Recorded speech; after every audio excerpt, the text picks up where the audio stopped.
Hello, my name is Jacqueline Martinez. My concern is that there is inequality in school funding. There are overcrowded classrooms, outdated school supplies, and not enough resources being given to students that attend underfunded schools. There is a very big gap in this problem because what determines this is neighborhood taxes. Inequality in school funding is a significant issue in the U.S. The financing system of public schools rely on property taxes, leading to funding gaps between wealthy and poor areas. This was a quote that was said in American University as my citation. This is a problem that isn't just in a few schools, but is a problem that is affecting hundreds of students all over the United States.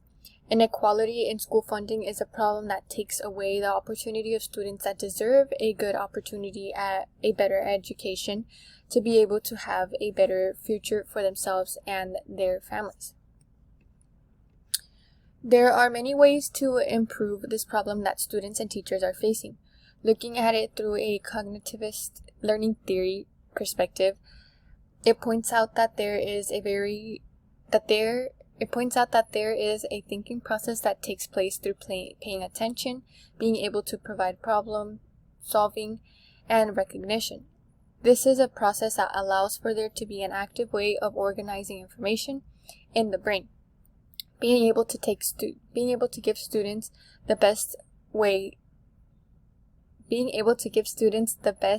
through this theory would allow for them to be able to connect new information to what they already know, because they are being given ways to be able to organize the way of thinking, which gives them an authority over their learning. With this information being shared, to be able to accomplish this, there would be a program called Filling Cognitive Gaps. This would allow for there to be an online tutoring way of learning for students and teachers at underfunded schools. This would be done by mentors that would use cognitive ways of teaching to help out the students and teachers. The mentors would help out the students to strengthen their thinking by organizing it, producing a stronger memory, and to being able to show their own learning. The way this would also help out teachers would be in the way that it would teach them to be able to do scaffolding in their classrooms to push students to their potentials. Teachers will present lesson plans that they already have or are working on so that the mentor is able to help them base their lesson plans on this strategy. This program is not something that is meant to just fill in gaps in inequality of school funding, but to be able to strengthen learners no matter what the learning that is being retained.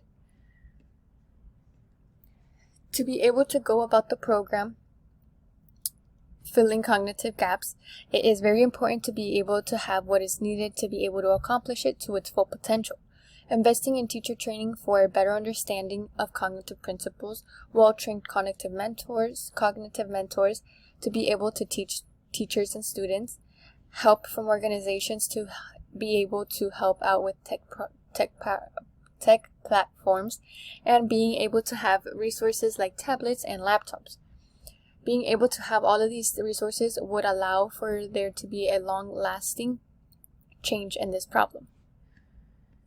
Your support is crucial to be able to go through with filling cognitive gaps. No matter who you are or what you could do to show support, it would allow for there to be a great change in accomplishing this program.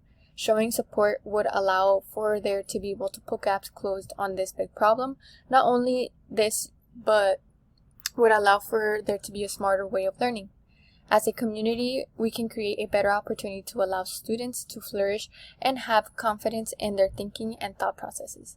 Thank you so much for listening, and I hope you have a good day.